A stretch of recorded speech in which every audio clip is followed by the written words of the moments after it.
அன்பார்ந்தவர்களே, இன்று அன்னை மரியாவின் தூய்மை மிகு பெயர் விழாவை இன்று நாம் கொண்டாடுகிறோம். இந்த மண்ணுலகில் எந்த ஒரு பொருளையும் எந்த ஒரு செயலையும் அதன் பெயர் அறியாமல் நிச்சயமாக நாம் தெரிந்து கொள்ளவும் முடியாது, புரிந்து கொள்ளவும் முடியாது, ஏற்றுக்கொள்ளவும் முடியாது. அதே போலதான் அன்னையின் திருப்பெயரை அறியாமலும் அன்னையின் திருப்பெயரை சொல்லாமலும் நிச்சயமாக நமக்கு மீட்பு கிடையாது, நமக்கு அருளாசிர் கிடையாது என்ற ஒரு உன்னதமான உணர்வை தான் இப்பெருவிழா நமக்கு தெளிவுபடுத்துகிறது. அன்பார்ந்தவர்களே, ஆண்டவரின் அன்பு நிறைந்த உணர்வை தெரிந்து கொள்ள அன்னை மரியாளின் பெயரை உச்சரித்து விடு என்று இறைவன் அழைப்பு விடுகிறார். இதன் உள்ளார்ந்த அர்த்தத்தை வாங்க வார்த்தையோடு பயணம் செய்து தெரிந்து கொள்ளுவோம். Praise the Lord. இயேசுவுக்கே புகழ், இயேசுவுக்கே நன்றி. இறைவனின் அன்பும் அன்னையின் அரவணைப்பும் உங்களோடும் உங்கள் குடும்பத்தோடும் முழுமையாக தங்கிட உங்களை நான் வாழ்த்துகிறேன்.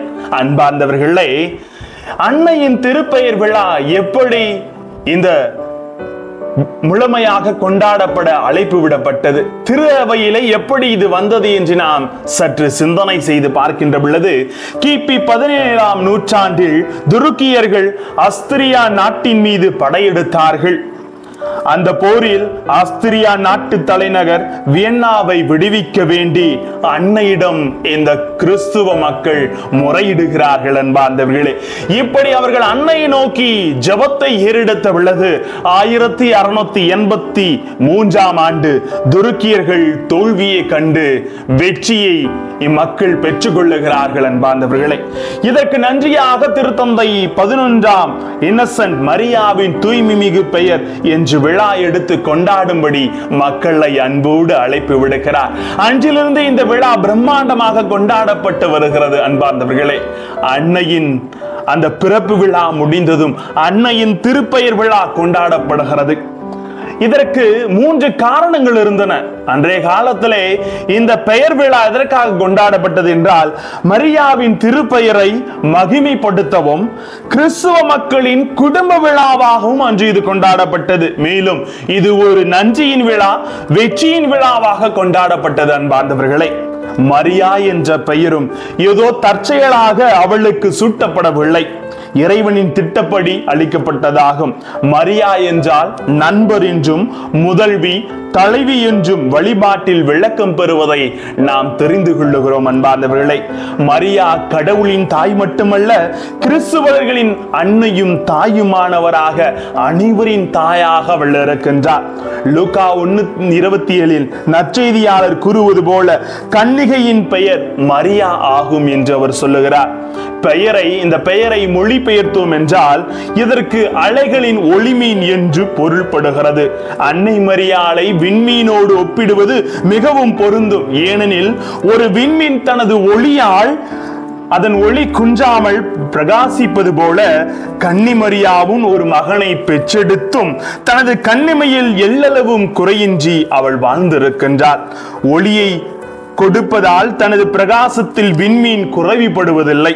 அதுபோலவே கன்னிமரியாவின் மகன் அவருடைய கன்னிமைக்கு எந்தவித பங்கமும் ஏற்படுத்தாமல் அவளின் பெயரை எப்பெயருக்கும் திசைக்கும் மொழிக்கும் வண்ணமாக அவர் உருவாக்கம் தந்திருக்கிறார். அன்பார்ந்தவர்களே, ஏனென்றால் இயேசுவின் பெயரால் அன்று பேதுரு புதுமை செய்வதை திருத்துதர் பணிகளில் வாசிக்கிறோம். எங்களிடத்திலே பொன்னோ வெள்ளியோ இல்லை, ஆண்டவர் இயேசுவின் கிறிஸ்துவின் பெயரால் எழுந்து நட என்று பேதுரு புதுமை செய்தது போல அன்னை மரியாவின் பெயரை சொல்லுகிற பொழுது பலரும் இறைவனின் ஆசிரை பெற்றுக் கொள்ளுகிறார்கள். பொதுவாகவே நம்ம நாட்டில் எங்க போனாலும் எத்தனையோ புனிதர்களுக்கு ஆலயம் இருக்கிறது. அந்த ஆலயத்தெல்லாம் முதல்ல அந்த புனிதர்கள் பெயர் சொல்லி சொல்ல மாட்டாங்க. மாதா கோயில் தெரியணுமா, இதோ நாங்க கோயிலுக்கு போனா அந்த புனிதர் பெயர் சொன்னா மாதா கோயிலா அப்படின்னு தான் மக்கள் கேட்பாங்க. அந்த அளவிற்கு அன்னையின் திருப்பெயர் அனைவரின் உள்ளத்திலும் குடிகொண்டிருக்கிறது. அதை அறிந்து கொண்டதால் தான் நாம் அனைவரும் அன்னையை செய்தது போல இதோ உமது அடிமை என்று நாம் தாழ்பணிய வேண்டும். இதோ நான் ஏற்றுக்கொள்ளுகிறேன் என்று இறைவார்த்தை ஏற்றுக்கொள்ள வேண்டும். ஆண்டவரின் சித்தம் நிறைவேறட்டும் என்பது போல இறைவனின் வார்த்தையின் சித்தம் நிறைவேறட்டும் என்று நம்மை ஒப்புக் கொடுக்க வேண்டும். அதைத்தான் இந்த திருப்பெயர் விழா நம்மை சிந்திக்க அழைப்பு விடுக்கிறது. இன்றைய நற்செய்தியில் ஆண்டவர் அன்பை செலுத்தி அனைவரை மீட்டெடுப்பது போல அன்னையும் இறைவன் மீது அன்பு கொண்டு அடிமை என்று அந்த அன்பிற்கு வித்தாக இருந்து நம்மை மீட்டெடுத்திருக்கின்றார். அந்த அன்பாய் நாமும் மாற வேண்டும். அன்பார்ந்தவர்களே, அன்னையின் பெயரை உச்சரித்து வாழ்வின் வளங்களை நாம் பெற்றுக்கொள்ள வேண்டும். புனித அம்ப்ரோஸ் சொல்லுகிறார், மரியாவின் இனிய நாமம் எனது உள்ளத்தின் ஆழத்தின் மீட்பின் தயலமாக இறங்குகிறது என்று சொல்லுகிறார். இப்படி எத்தனையோ புனிதர்கள் அன்னையை பற்றி கொண்டு ஆண்டவரின் சன்னிதானம் சேர்ந்தது போல நாமும் அன்னையை போல இதோ உமது அடிமை என்று வார்த்தையை பற்றி பிடித்துக் கொண்டு நாம் இறைவனின் அருளை பெற இந்த அன்னையின் திருப்பெயர் நமக்கு உதவுகிறது.